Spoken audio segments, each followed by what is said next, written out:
স্বাধীনতার ৫৫ বছর পেরিয়ে গেছে। দেশ যখন উন্নয়নের মহাসড়কে প্রযুক্তি ও আধুনিকতার জয়জয়কার চারদিকে, ঠিক সেই সময়ে ব্রাহ্মণবাড়িয়ার সরাইল উপজেলার পানিশ্বর ইউনিয়ন আজ এক বিশাল প্রশ্নবোধক চিহ্নের মুখে দাঁড়িয়ে।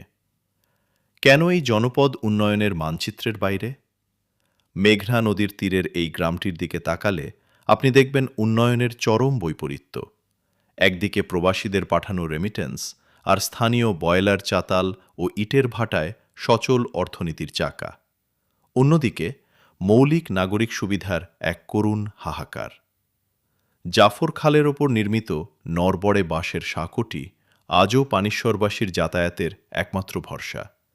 ১৫,০০০ মানুষের জীবনের ঝুঁকি নিয়ে প্রতিদিন এই সাঁকো পার হওয়া কি কোনো সাধারণ চিত্র হতে পারে? স্কুলগামী শিশু, মাথায় ফসলের বোঝা নিয়ে ক্লান্ত কৃষক, আর মুমূর্ষু রোগীর আর্তনাদ, এই সাঁকোর প্রতিটি ধাপ যেন এক একটি বিপদের হাতছানি।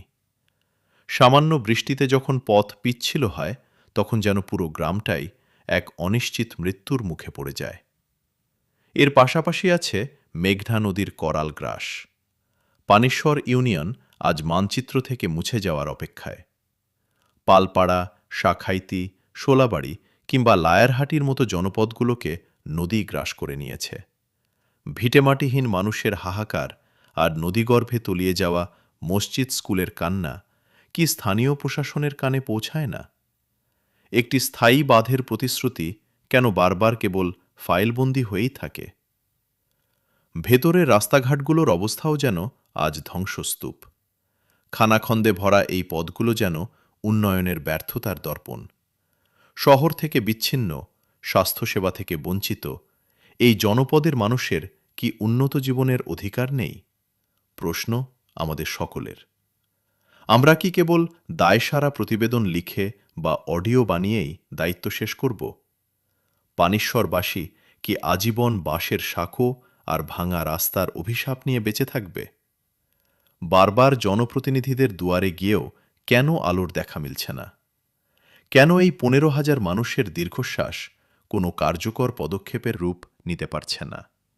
এখন সময় দাবির। এখন সময় আর কোনো বুলির নয়, বরং দৃশ্যমান উন্নয়নের। পানিশ্বরবাসীর দীর্ঘশ্বাস কি তবে স্থায়ী, নাকি অচিরেই আমরা দেখব এই জনপদের বিপদমুক্ত এক নতুন ভোর? সময় এসেছে কর্তৃপক্ষের টনক নড়ার, নতুবা ইতিহাস ক্ষমা করবে না। উন্নয়নের ৫৫ বছরেও পানিশ্বর ছিল কেবল এক দীর্ঘশ্বাসের নাম।